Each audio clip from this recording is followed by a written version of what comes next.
I'm going to read from my book, Mind and Evolution as Assessed Through Reviews of Major Texts. Creative Evolution by Henri Bergson, 1907.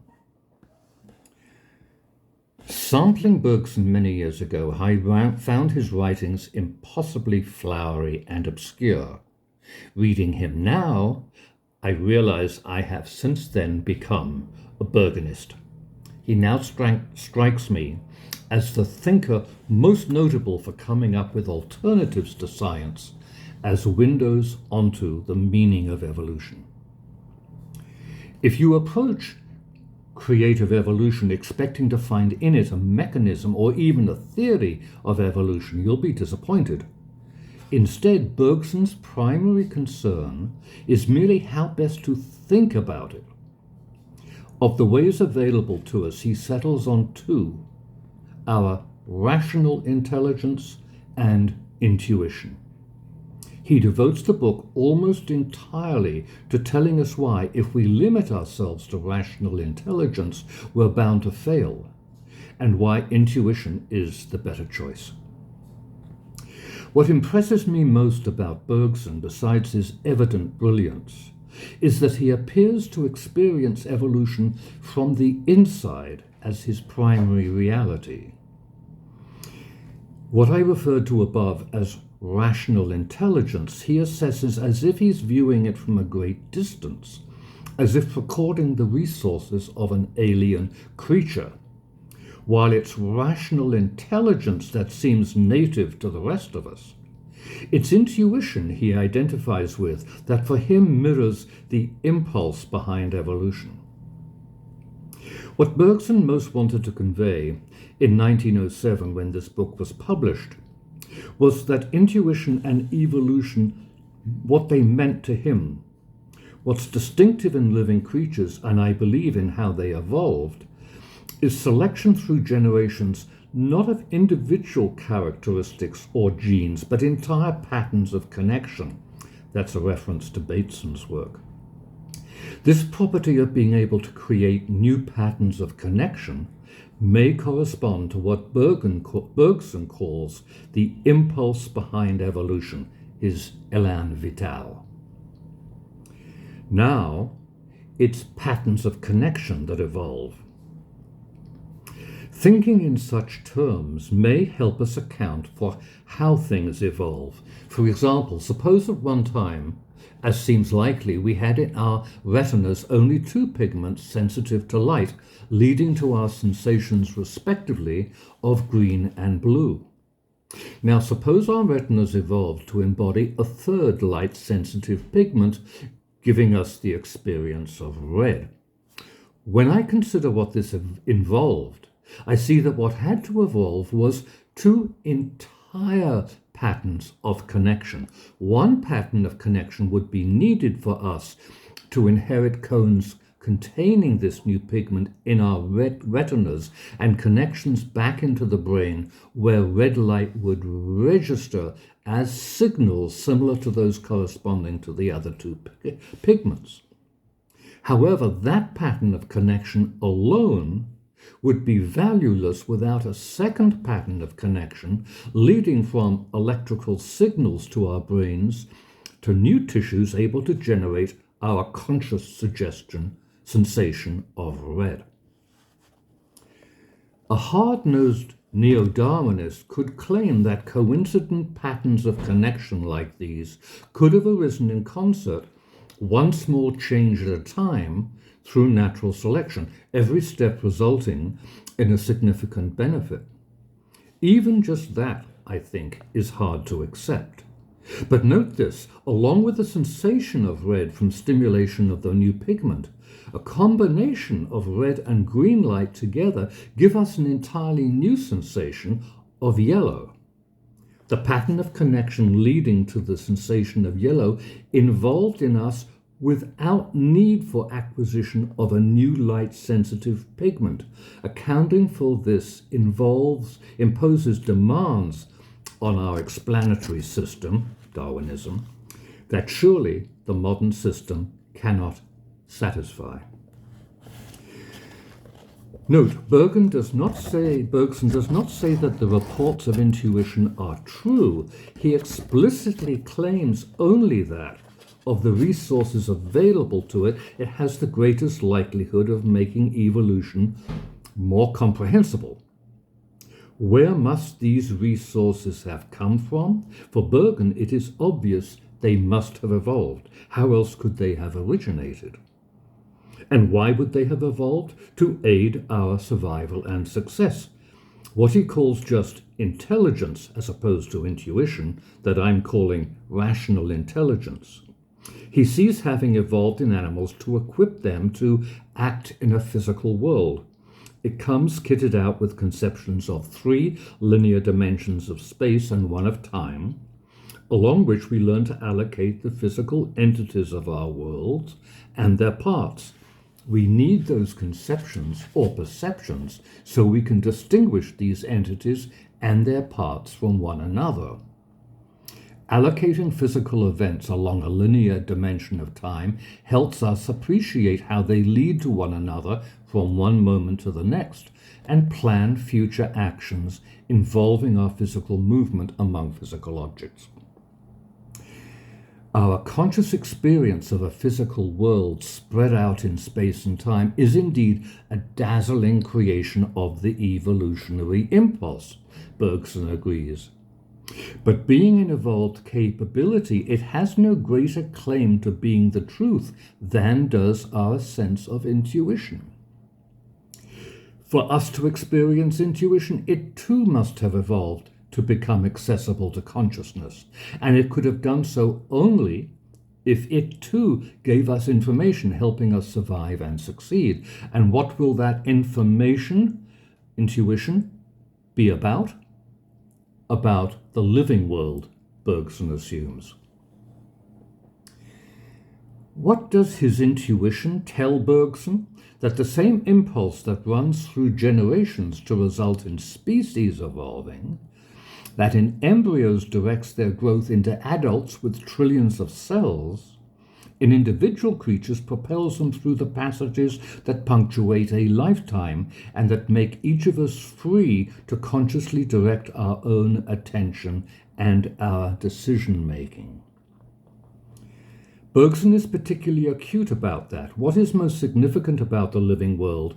How it emerges from enormously complex patterns of connection accumulated over millennia, you just cannot analyze in terms of linear dimensions of space and time. In science's linear dimensions of time, just as each successive moment contains all the information you'd need to produce the next, you can as easily imagine it running in reverse.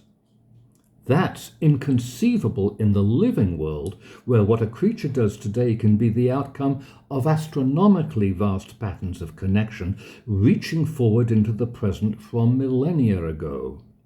Not only is it inherently far too complicated, but in the course of evolution, properties can have emerged that science has no way of detecting, perhaps even consciousness. Overriding all my other impressions of Bergson are his brilliance and passion. I trust his judgment. In his text, he does not refer to evolution as creative, as the title would suggest. For him, I'm sure that would have seemed a tautology. Of course, if evolution is driven by impulses surging up through vast patterns of connection, it will seem creative. But what interests him is what else it can be, and that we've got no idea of yet. How else might we come to find evolution meaningful if we see it primarily as the product of patterns of connection among living creatures? Bergson goes no further than merely raising and trying to answer that question. He doesn't explicitly endorse vitalism. He merely provides a philosophical argument sympathetic to it. As Bergson tries to communicate the reach of intuition, stretches of many pages at a time can be relentlessly obscure. Through his introduction, I've wanted to craft an alternative account that will make wading through those passages unnecessary. In other places, though, Bergson's writing, even in the 1911 translation, can be admirably clear. Below, in edited extracts taken from it, I sum up his introduction.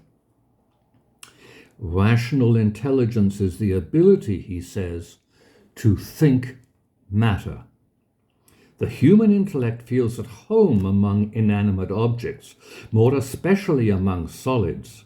Here our action finds its fulcrum and our industry its tools. Here action finds our concepts have been formed on the models of solids, that our logic is preeminently the logic of solids, that consequently our intellect triumphs in geometry, wherein is revealed the kinship of logical matter with logical thought with unorganized matter. The intellect has only to follow its natural movement after the lightest possible contact with experience in order to go from discovery to discovery, sure that experience is following behind it and will justify it invariably. But from this it must also follow that our thought in its purely logical form is incapable of presenting the true nature of life, the full meaning of the evolutionary movement. Created by life in definite circumstances to act on definite things, how can it embrace life of which it is only an emanation or an aspect? Deposited by the evolutionary movement in the course of its way, how can it be applied to the evolutionary movement itself? That is our concept of matter in three dimensions. As well contend that part is equal to the whole, that the effect can absorb its cause, or that the pebble left on the beach displays the form of the wave that brought it there. Yet evolutionary philosophy does not hesitate to extend to the things of life the same methods of organization which have succeeded in the case of unorganized matter. It begins by showing us the intellect, a local effect of evolution, a flame, perhaps accidental, which lights up the comings and goings of individual beings in the narrow passage open to their action. And lo, it makes of this lantern glimmering in a tunnel a sun which can illuminate the world. He's talking, in other words, about natural selection exaggerating its effects into being a lantern, a sun. Must we then give up fathoming the depths of life? We should have to do so indeed if life had employed all the psychic potentialities it possesses in producing pure understandings, that is to say, in making geometricians. But the line of evolution that ends in man is not the only one, on other parts divergent from it. Other forms of consciousness have been developed which also express something that is immanent and essential in the evolutionary movement. You following me? Suppose these other forms of consciousness brought together and amalgamated with geometric intelligence. Would not the results be a consciousness as wide as life? And such a consciousness, turning around suddenly against the push of life which it feels behind, would have a vision of life complete, would it not? Even though the vision were fleeting. I think this corresponds to how Bergson described his experience of intuition as a complete vision. A philosophy of this kind will not be made in a day, unlike the philosophical systems properly so called, each of which was the individual work of a man of genius and sprang up as a whole to be taken or left. It will only be built by the collective and progressive effort of many thinkers, of many observers also, completing, correcting, and improving one another. So the present essay does not aim at resolving at once the greatest problems. It simply desires to define the method and to permit a glimpse on some essential points of the possibility of its application. The application of a new philosophy, unlike the geometric one. Here's a summing up in prosaic English of my understanding of Bergson. What physical science can identify in the universe is limited to what its methods allow. While evolution has no such limits, it is going to test for use whatever means it encounters. By studying it, we may discover agents and influences we would never discover through a merely physical science.